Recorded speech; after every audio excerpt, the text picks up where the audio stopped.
Hi, I normally don't talk much about perfume on this channel. I don't do standalone videos on perfume.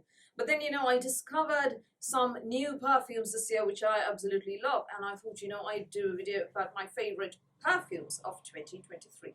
Now, not all of these are 2023 launches. They're what I've discovered in 2023. But I promise you there are no really, really old launches. Everything in here has launched within the last couple of years tops. So let's start with my favorite brand, Guerlain. I've been wanting to try Guerlain Chiqui for a very long time, and what happened was, the vintage version, A, it costs a bomb, B, it's very difficult to find, you don't really get it, in most places.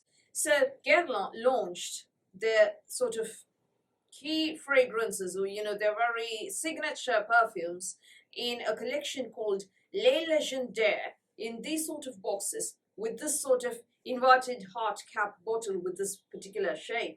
So I was very delighted because, my absolute favorite perfumes are Guerlain Mitsuko, Guerlain L'air Bleu, and Guerlain Insolence. I also love Samsara.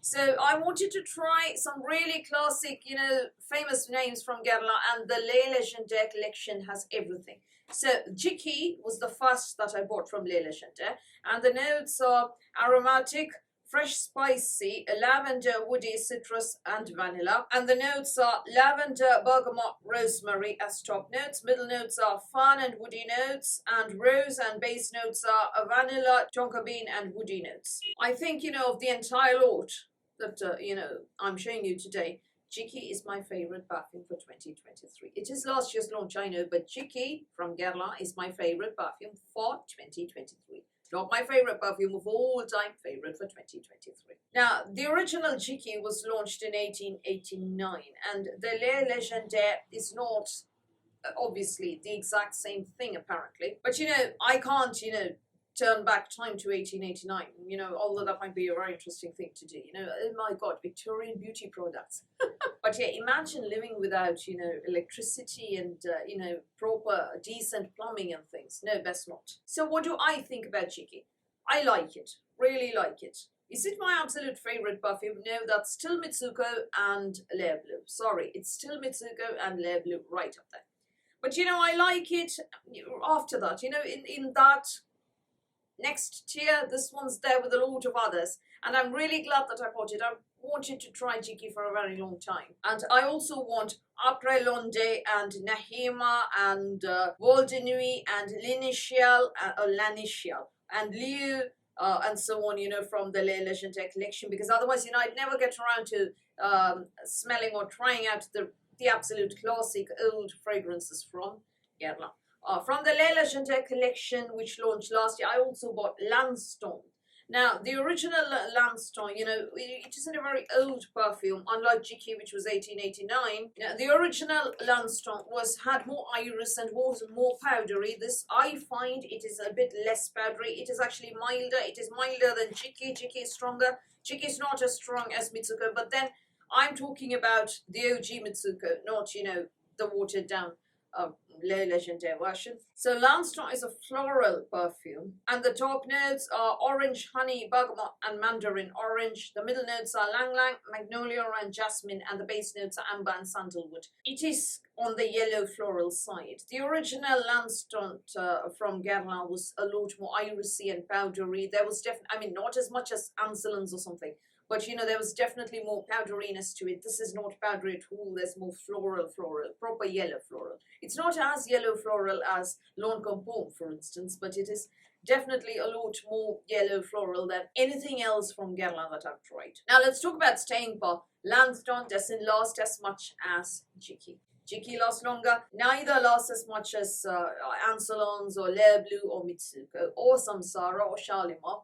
So the Les Légendaires collection, the two products that I have tried from Guerlain, staying power, not as good as the OG ones. Now let's move on from Guerlain and talk about another 2021 launch, Estée Lauder Sensuous Stars. This is their entire luxury fragrance line. All of the products in this collection have the same packaging. That's magnetic closure there. The names, Desert Suns and Mirage and things like that. I picked Sensuous Stars because, the notes said that, I mean, the notes were irisy and irisy, powdery, feminine is my favorite kind of perfume. So the top note here is Chinese plum, the middle note is lavender, the base note is orris. I get the plum and I get iris. So I get plummy iris, really. A bit of fruity, irisy, powdery. Definitely irisy, powdery.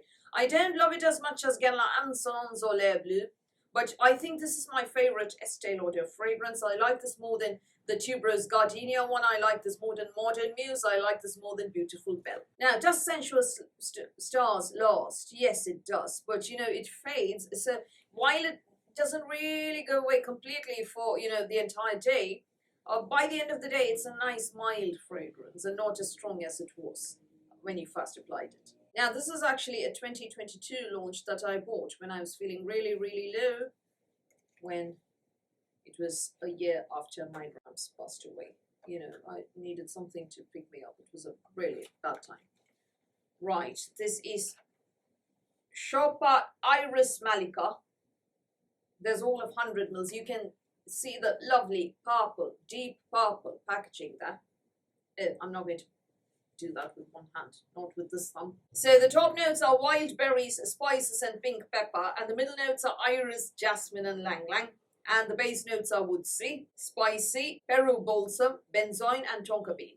So because the very name was iris, and because of the purple bottle, I had to have it iris. Now the only thing is, it is a woody iris, people. It's not, you know, it's not as powdery as I would like. It's not as powdery feminine as Guerlain Insolence or Guerlain L'air Bleu. It is not as feminine powdery. It's more woodsy iris. There is iris, but you know, it's very wood iris. Staying power is actually very, very good. You know, I wasn't expecting this much staying power from this perfume. The other Chopard perfume that I've tried before this is Wish, which was a tube for Mugler's Angel, which I didn't like at all. The next one is one that a friend sent me, insisting that I would love it. It is the Lorenzo Villoresi Firenze Teinte de Neige EDP. She said, I'd absolutely love it. It is supposed to be a unisex perfume. I don't see that at all. I think it's very feminine. It is insanely powdery. It is powdery vanilla and it lasts ever so long. This is kind of not baby powder, but a bit more, you know, slightly older baby powder with vanilla notes there and a bit of musk as well. So it's a clean, musky, powdery vanilla powder, if that makes sense. So this is not a recent launch. It's actually a 2000 launch, people. And the notes are, top notes, powdery, rose, lang lang and jasmine. I don't get anything but powdery. Middle notes are rose, tonka bean and floral notes and jasmine. Sorry, I get tonka bean, yes. The base notes are heliotrope, musk, rose, sugar and jasmine. I get musk and maybe a bit of sugar. So I would call this a powdery scent with something else happening as well in there. You know, a bit of vanilla and a bit of musk. Staying power is absolutely insane. And you know, it's as strong as ever through the day. If you like your powdery scents, oh my god, you can't go wrong with this. It doesn't get any powderier than this, but it's not straight up baby powder. There's something else happening. I think this is nice for, you know, when you want to feel clean during a day, an entire day. It is all right for day wear and night wear, I feel. Whereas, you know, Sensuous Stars is more day wear, Jicky is more night wear, L'Instant is more day wear, and Iris Malika is more night wear. I think with this one, with the Teinte de Neige, you can use it during the day and the night, because, you know, smelling clean, powdery vanilla with a bit of musk there is ideal for the day and the night. The only thing is, I would say, be really, really careful when spraying. You don't want more than 1 or 2 sprays tops, you know, because it is very easy to go overboard with this. And if you do overspray, it's going to be bad, not just for yourself, but for everybody else. So with this one, light hand. With the rest, it's fine, knock yourself out. I think of the entire lot, my favorite perfume for 2023, although it was last year's launch, is Jicky. Because, you know, it's a classic. I know it's reformulated the Les Legendaires collection and everything. Even so, it's a classic. You know, the history there is 1889. The smell is really nice. I think, you know, the notes blend in well. It is right up my alley. It is kind of, you know, a milder version of Mitsuko, I feel. It's a milder Mitsuko. Jicky is very feminine, and although the longevity is milder, it isn't as long lasting compared to the OG Jiki. I've heard, this isn't bad for me. So those are the 5 perfumes that I discovered in 2023 and that I really liked. What are your thoughts on all of these? Which has been your favorite perfume for this year? Do tell me in the comments below. So that's all from me for today. Thank you for watching this video. Please do give me a thumbs up. Please do the subscribe button. Please do ring the notifications bell, and I'll speak to you soon.